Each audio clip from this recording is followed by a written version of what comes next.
Turning to Iran now, where Supreme Leader Ayatollah Khamenei has said the West couldn't stop Iran from building nuclear weapons, even if it wanted to. During an address on state television, he also spoke about how his country should continue to work alongside the UN's nuclear watchdog and that a deal was possible, but as long as Iran's nuclear energy infrastructure remained intact.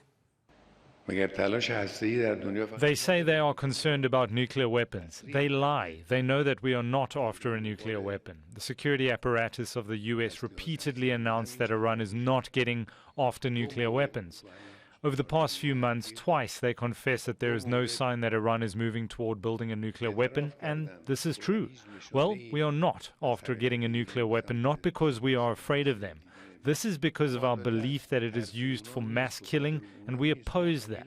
It is contradictory to our religion. We are against either nuclear or chemical weapons or any other weapons of mass destruction.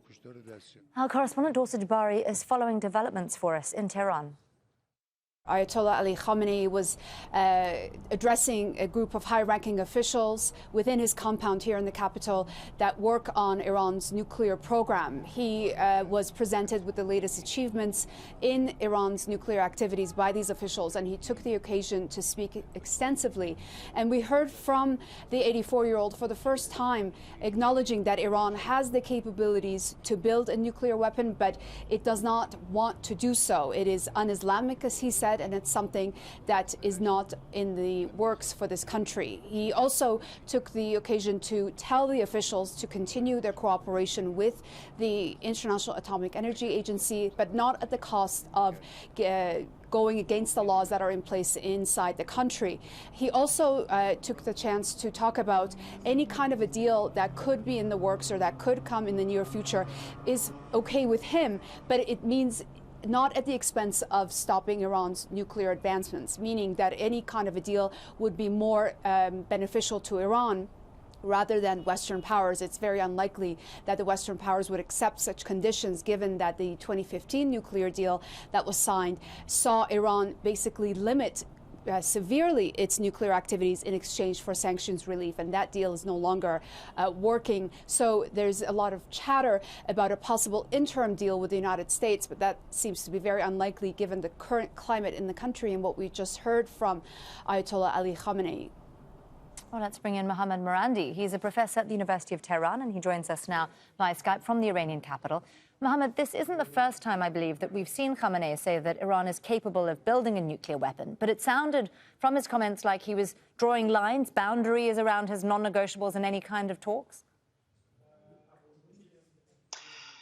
You're absolutely correct. He has said this on a number of occasions over the past few years. And I think a while back, the former foreign minister, Dr. Kamal Kharazi, said this in Doha, Qatar, as well.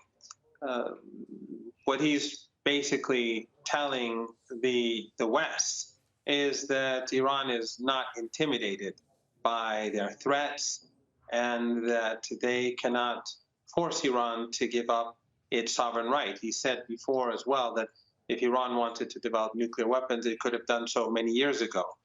And the reason why Iran hasn't pursued nuclear weapons is because Iran doesn't believe in them. And I think there is strong evidence for this. During the 1980s, when Western European countries, Germany and others, were giving Saddam Hussein chemical weapons to use extensively against Iranians, I survived 2 of those attacks. And when the United States was giving military intelligence and the political cover to Saddam to get away, to escape any political repercussions, Iran did not retaliate. When people went to the leader to speak about developing chemical weapons back then, the leader at that time, Imam Khomeini, Ayatollah Khamenei, said, no, we don't believe in this. So his fatwa is in accordance with the fatwa of Imam Khomeini. It's interesting, though, because we're now, I believe, hearing that the US and Iran held indirect talks in Oman last month. Yesterday, we saw the release of some Iranian funds from Iraq. Now, just days ago as well, it was reported that Iran's UN ambassador had also met with Rob Malley, the US's special envoy to Iran. I believe that took place on US soil. What's behind this increased engagement? Direct talks have not taken place between Iran and the United States. Indirect talks and the passing of messages have been going on for quite a while. And you know that there are a number of issues. There's the nuclear issue. There's the nuclear negotiations that took place last year. There's the issue of prisoner exchange, because we have prisoners held abroad because of the United States, and they have prisoners in Iran. And of course the Iranian assets that have been illegally withheld in different countries. And of course there are those countries that need to have those assets freed. Iraq owes Iran more than $10 billion because of the electricity that Iran has provided and the natural gas.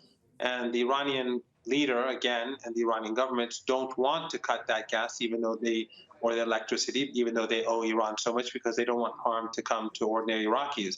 But this is not sustainable forever. So the Iraqis are also putting pressure on the United States. And Korea, their relations with China are being harmed because of the United States. Their relations with Russia are very poor because of the United States. And because of the fact that they're holding Iranian assets, their relations are very poor with Iran as well. So the Koreans are putting pressure on the Americans for those assets to be released. So you have different forces at play, and we have to see what happens as a result of all of these different forces coming together. Very interesting dynamics indeed there, though. Mohammad Morandi there, a professor at the University of Tehran. Thank you for sharing your insights with us here on Al Jazeera.